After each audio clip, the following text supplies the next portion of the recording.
Lep pozdrav, draga moja družba. Danes vam bom povedala eno svojo resnično zgodbo in sicer o tem, kako sem si samo mislila, da imam neko svojo določeno vrednost, da sem sposobna, sposobna narediti vse, česar si zaželim, vsega, česar se lotim. Vse to sem si takrat mislila, ampak v resnici vrednosti nisem imela. Zgodba je pa ta. Proti koncu mojega dela pri Fruktalu kot zastopnice na terenu, sem zadnja leta dobila enega šefa, ki je prej delal v skladišču in je potem dobil možnost, da je napredoval na mesto pospeševalca in tako dalje. In ta moški je potem postal moj šef in je začel kaj hitro nad menoj delati mobbing. Ampak o mobbingu pa njem malo drugič.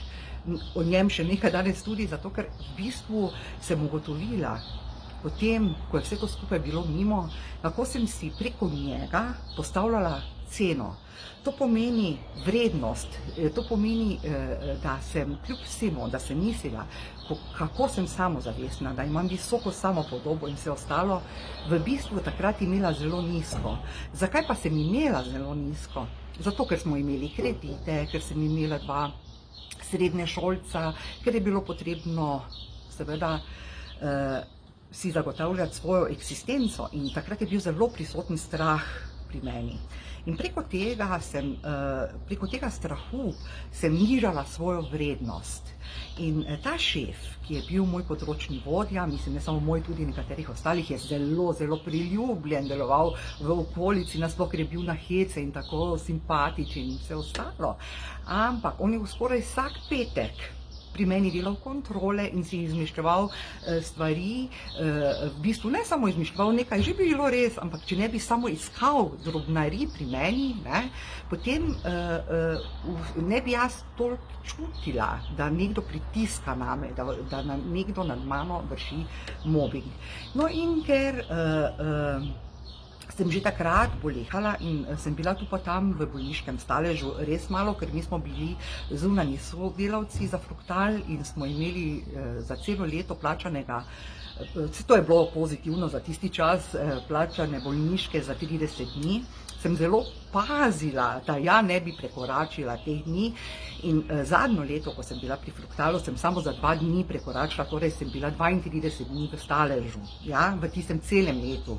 In ker sem se bala biti v staležu, da ja ne bi imeli o meni slabega mnenja, da sem nesposobna, da sem bolana, da sem ne vem kaj vse, sem se zelo pazila, da ja bolniške čim manj uporabljam, največkrat sem vzela raje dopust, tako kot sem ga tudi za svoje izobraževanje, da ja ne bi padla v nemilost pri šefih in pri tistem šefu, ki je imel seveda največji vpliv, tudi na ostale višje, ker tisti, ki so višje, se ne bojo ukvarjali z njegovim mnenjem, ali ima on prav ali nima in gor in dol.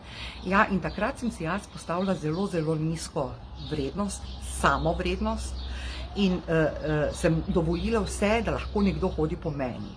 In zato vas zdaj sprašujem, sploh tiste, ki ste še delovno aktivni, kakšno vrednost ste si postavili, kaj vse si boste dovolili?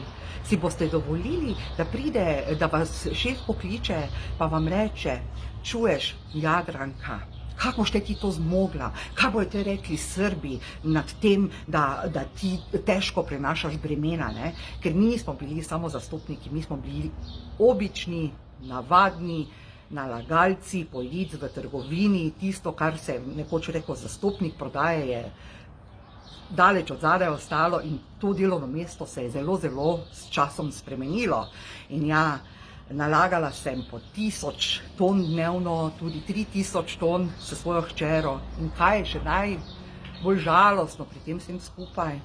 Da sta mi moja otroka, ker sta vedela, kakšen pritisk imam v službah in ker je Anisa bila moja pospeševalka, se pravi nalagalka, je potem, ko ona končala s svojim delom, odšla z mano dalje na teren, da mi je pomagala nalagati, da jaz ne bi izpadla slaba, nesposobna, da jaz ne bi izpadla, da ničesar ne zmorem, da bom ja opravila vso delo, da bo ja delo tako, kot je treba narejeno.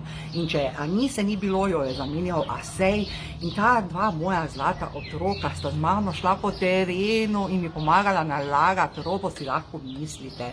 Mislim, kam je svet prišel že takrat, to je zdaj že koliko let nazaj, 2016, 2017 se je s tem končalo.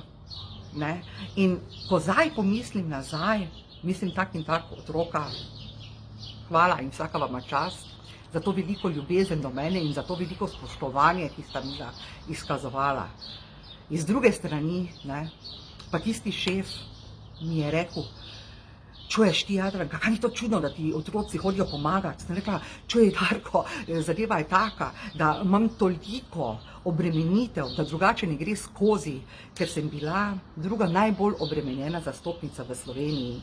In takrat, zdaj se ve, da imam neozdravljivo bolezen, že takrat bolna, tudi na hrbtenici, sem že imela eno operacijo, potem sem že čakala na drugo in dejansko, seveda, bremena sploh niso bila zame. In kaj sem si s tem naredila?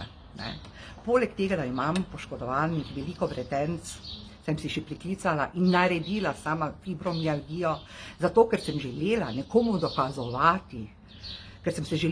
dokazovati, koliko jaz zmorem, kaj jaz lahko naredim, kako sem sposobna. In tudi ja, moji rezultati, ne glede na moje zdravstveno stanje, so bili iz mene najboljši po tem, čemer so nas ocenjevali, po dodatnih izpostavitvah. Ne? To vas toliko niti ne tangira, ampak hočem vam povedati, to, ne, da se nekomu dokazujemo, pa postavljamo, pa sistem vrednost v bistvu znižujemo, na mesto višamo, je najslabše, kar lahko človek sam sebi napravi. Dokažite se sami sebi, koliko ste vredni, s tem, da se spoštujete, da se cenite, da se imate radi. Dokažite sami sebi, naprimer, da vam bom dala čisti primer, zdaj, ko sem bila v soboto v Banovcih, pa ker se mi je teža za nekaj kilogramov povišala, sem naprimer sama sebe zagledala v šipi, ne, in kaj sem napravila, nasmehnila sem se sebi iz svoje botre puščko, mislim, res sem si zdela sama sebi taka vesela, okrogla in tako dalje. Kaj bi pa napravila takrat, pred nekaj leti? Jezus Kristus, to se ne bi v kopalke vrgla, me razumete? To je tisto, s čimer si mi postavljamo vrednost. Mi se ne rabimo nikomor dokazovati, tudi jaz se nikomor več ne bom dokazovala, vi se nikomor ne rabite dokazovati. In to dokazovanje in postavljanje lastne cene, postavljanje vrednosti, pa saj veste, da ste edinstveni, da ste vredni največ na svetu. Ne se poniževati zaradi tega, da boste nekomu delovali zelo sposobna oseba, ker vam to ni treba. V redu? A ja, pa še ena afirmacija. Moja lastna vrednost je izredno visoka. Pa.